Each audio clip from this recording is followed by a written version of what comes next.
I'm David Felsenthal. For those of you that don't know, I'm president of the Advisory Board Company, which is the parent company for EAB. And wanted to talk to you a little bit about what EAB does and how we work with our members. If we have a little bit of time at the end, I'm happy to take some questions as well. First of all, in terms of EAB overall, at heart, we're a best practice research firm. We're trying to find the best answers to our members' most pressing issues. We then hardwire those best practices into our members' organizations through a variety of means, including our research programs, our technology offerings, which we provide on a SaaS basis, and then our data-enabled services. And I'll go through each of these in a little bit more detail in a second. We have been very blessed over the last 10 years, and we launched EAB in 2007 inside the advisory board. I think we had less than $1 million of revenue in 2007. Today, we're a little bit over $225 million in revenue, have been growing very fast and continue to be growing very fast in kind of the mid to high teens organic rate. More proud than the business we've created, I think, is the fact that we've created this fantastic network and platform. We have 1,200 members that work with us and have started working with us in less than 10 years. 89% of the U.S. News and World Report's top 100 universities, 98% of the public flagships. There's hardly an organization in higher education that we're not working with, whether it be a research university, community college, private, public. As I'll get into in a second, starting to do a little bit more in K through 12 as well, which we're very excited about. In addition to building a great business and a great platform, we've also been able to develop across this time a very good asset base.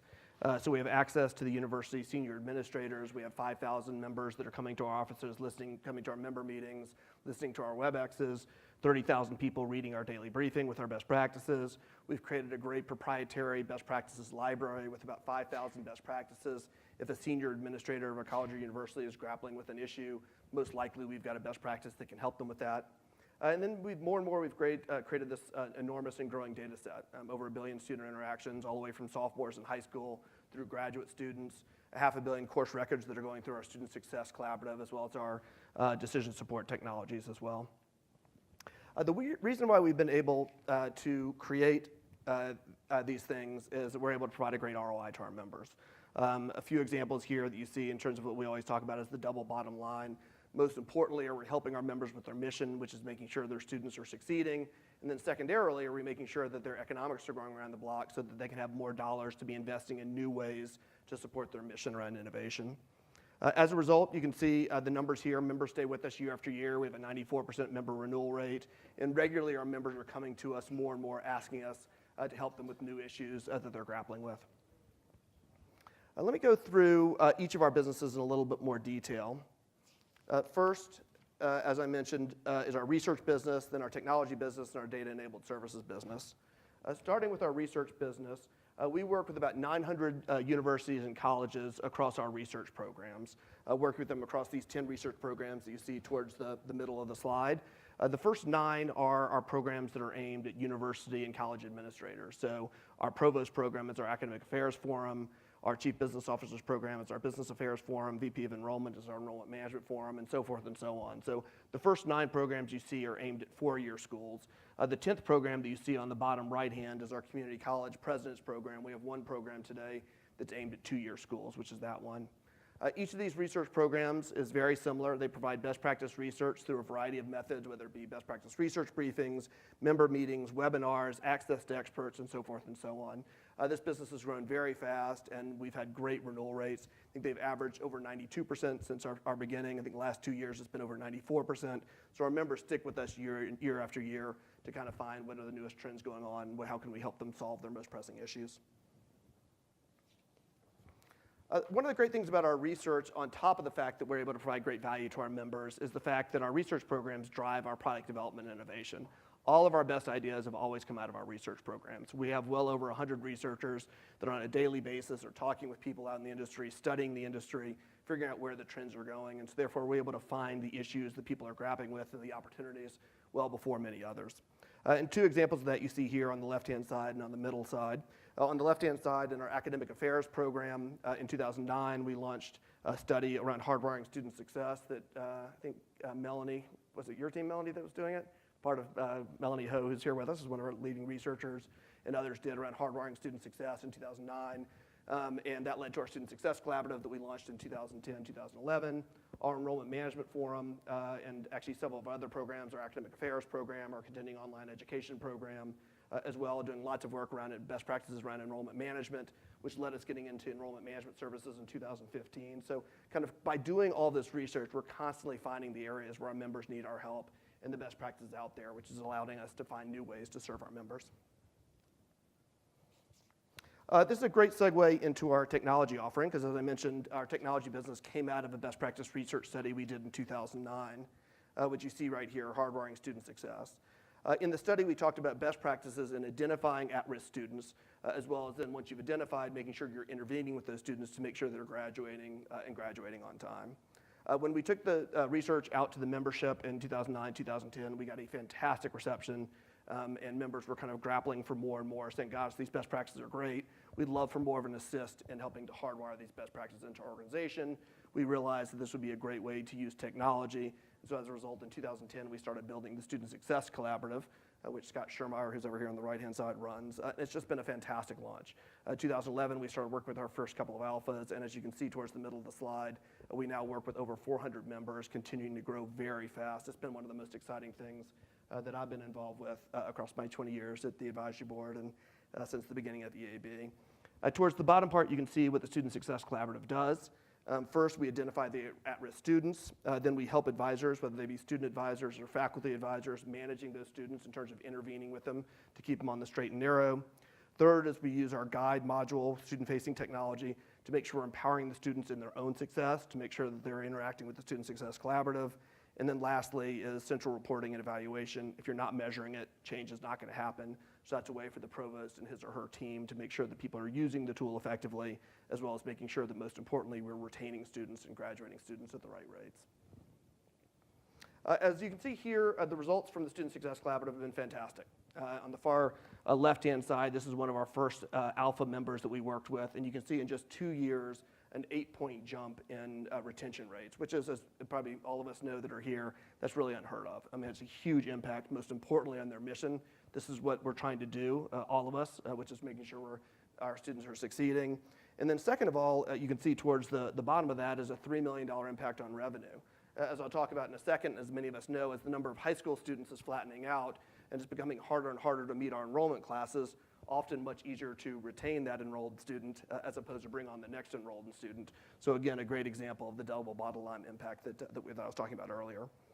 And on the bottom part of the slide, you can see, again, great results across the board across our cohort. We've really seen some dramatic improvements and continue to see them on a day-to-day basis. Towards the right-hand side, you can see some of the kudos that Scott's team's been getting.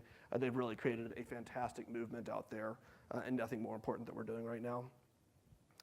Because of that, we're not stopping there. Every year, our researchers are out there, 100+ researchers, finding the next best practices around student outcomes and student success.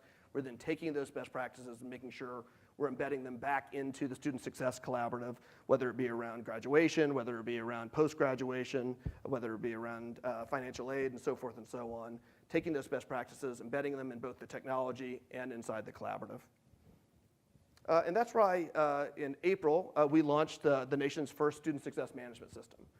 This is a way of making sure that we're working with our members much more holistically across the whole student life cycle, all the way from enrollment to day one, all the way through graduation, and more post-graduation around careers, personal and professional happiness, and then often back into our members' organizations through graduate schools and continuing education. Again, making sure that we realized is you can't solve the problem of student success on a siloed basis. We need to be working much more holistically using technology, using best practices, and using services. And this is what we're trying to do through our student success management system. Lastly is our data-enabled services. This is underneath our Royal brand. We acquired a company called Royal & Company at the end of 2014 and the beginning of 2015. Before I talk about what Royal does, let me take a step back and talk a little bit about the decision we made to purchase Royal & Company. 2 reasons why we did it. First of all, we are hearing again and again from the presidents of our member organizations that they are grappling with 2 issues. One is student success. We felt like we were doing a great job of supporting our members around student success, whether it be through our research or our Student Success Collaborative.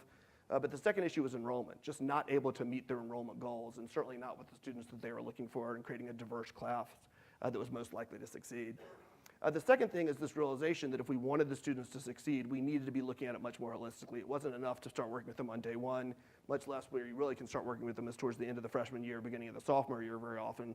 We wanted to make sure we worked with students much more holistically from high school through the undergrad and thereon. And so realizing by working with enrollment, that would help us work with our members in a much more holistic way. And so as a result, in January of 2015, we acquired Royal & Company, and it has been a great addition to EAB. What they do is they have a massive data set, over 1 billion student interactions every year from sophomore and high school all the way through college and graduate school. They take those best practices, take the data, they add in EAB's best practices, add in our experts around enrollment management, our experts around consumer marketing, adding in a lot of the technological innovation we're able to do around things like digital marketing and around predictive analytics, and are able to bring just incredible results to our members around kind of their most pressing issue, one of their most pressing issues, which is around meeting their enrollment goals. You can see here the types of results that we get through Royal & Company. Really kind of across the board, enrollment growth, net tuition revenue growth, and one of the things that got us most excited about it, which was improved student retention because of our passion around student success. A whole other conversation we could have around this, but the students that come in through Royal to university graduate at higher rates than the students that come into those universities through other ways. So it's just been a great match for us, whether our members are trying to boost enrollment, trying to shape their classes, increase diversity, or elsewhere. So those are the individual businesses we have. Before I finish up and take any questions that people had, I thought I'd walk a little bit through our path forward. Obviously, we've been lucky to grow very fast over the last 10 years, and we feel very confident about our growth path going forward, and that's for 3 reasons that you'll see here. First is we have a very large cross-sell opportunity. Today, if you just take today's members and today's programs, we have a $1 billion cross-sell opportunity. Today, we're about a $250 million revenue company inside EAB. If you take just the fact that we're continuing to add members year over year, I think in 2016 we added about 14% to our member base, so continuing to do a great job of adding new members.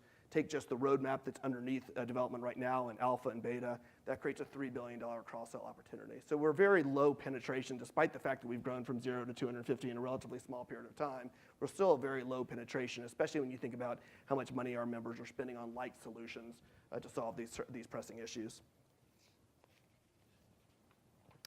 Second is, as I mentioned earlier, research helps us find new ways to help our members. On the far left-hand side, you can see the fact that it's constantly helping us find new tools that we can develop. We launched our Academic Performance Solution Program probably about 18 months ago to help out with institutional effectiveness. It's already up to about 100 members. Towards the middle, you can see us working with new segments. As I mentioned, K through 12, we just launched our first 2 programs there, one aimed at independent schools, one aimed at public school superintendents. And then on the far right-hand side, as I mentioned, constantly every month coming up with new ways through the interviews we're doing, through the best practices that we're finding, having members coming to us and saying, boy, we'd love your help in this way, and finding new ways that we can support our members. And then lastly, the reason why I'm very excited about our future is something we call connectedness. We feel like that we are very well suited and we do a great job of supporting our members in each of our individual areas, whether it be research, whether it be the Student Success Collaborative, whether it be around our enrollment services. But what we want to make sure is that more and more 1 + 1 = 3. That if a member's working with us in more than one area, it's not just the value that they're getting from each of those individually, but that there's value added on top of value. A great example of this is for members that work with us in our Royal Enrollment Management Services and in our Student Success Services, we can take the data that we have on those students when they were interacting from in high school with the university, behavioral data, use that with predictive analytics to figure out which students are most likely to have troubles around success in freshman and sophomore years. And basically, we're able to create a day 1 risk score.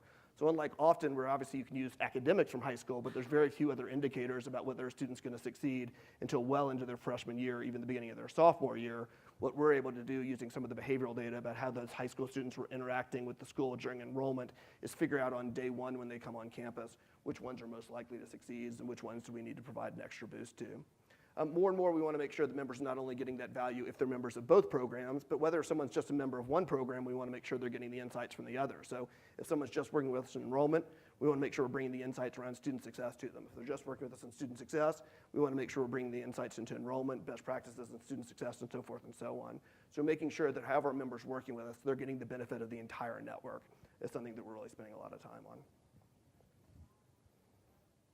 And then lastly, we obviously are very excited about the business for these 3 reasons. First of all, it's a great financial profile, 100% subscription-based. very high renewal rates, very scalable model. Second is we're having a great impact on education. You can see that through our renewal rates. I think you can see that through a lot of the press and the kudos that we've been able to get out there, which is a real testament to the team, which leads me to my last, which is the team we have. It is a very passionate group. I think it's one thing that probably all of us are blessed in working in a mission-driven industry is that it is people that really care. The advisory board's about 3,500 people. Inside our EAB group, it's about 1,000 people that are incredibly passionate, incredibly focused on our mission of making education smarter and our community stronger, and that really shows up in their work on a day-to-day basis. So that's a little bit about EAB. I'd be happy to take any questions that people have.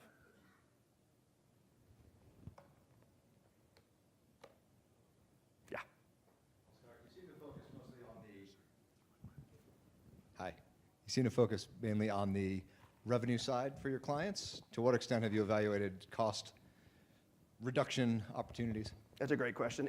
On the research side, we've done a reasonable amount there. I'd say more around efficiency than cost savings. Cost savings is still a bit of a dirty word, as most of us around this room know, inside higher education, for better or for worse. So we're doing a reasonable amount around efficiency, a decent amount around cost savings in places like our CBO program. But and we've actually done a lot of research in our new product development area around cost savings opportunities, whether it be around supply costs or other things. But in general, it doesn't feel like most of our members are there yet. And so again, on the research side, able to provide some best practices to those that are doing it. But when we've looked at doing things in a deeper way, not quite as much. Our academic performance solutions product, which is around institutional effectiveness, it's really around kind of most efficiently using your academic resources. That's probably the closest we get outside of our research.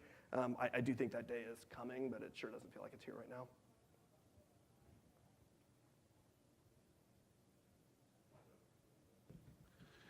Quick question. I'd love to get a sense of how global your membership is. Just US-based, global? It's a great question. So on the global side, on the healthcare side of our business, we have about 4,000 members and about 500 of them are international. In education, we have yet to go international. We have a few Canadian members, but for the most part, we've just focused on the US. I think there's a big opportunity there. We haven't focused on it yet. In general, on the healthcare side, we got to it at about year 10. So I think there's some ways we can do that, probably actually both on higher education and K through 12.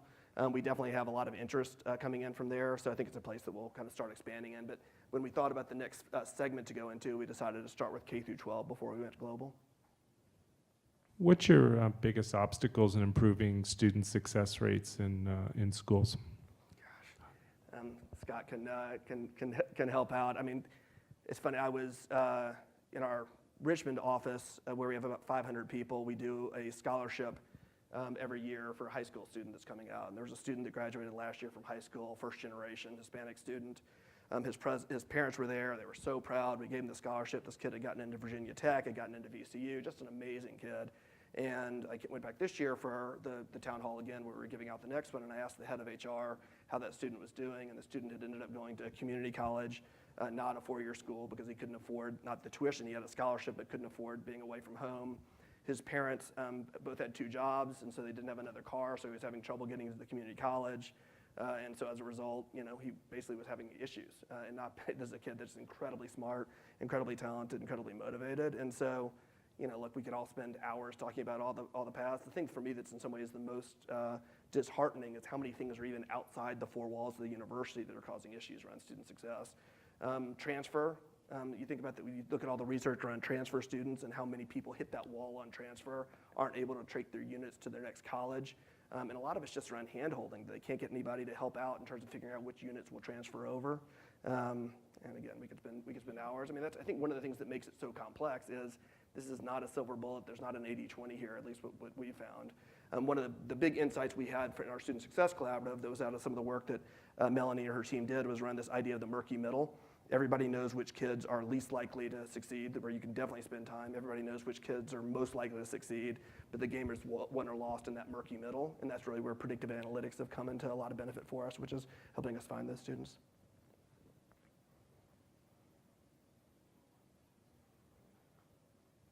What other questions?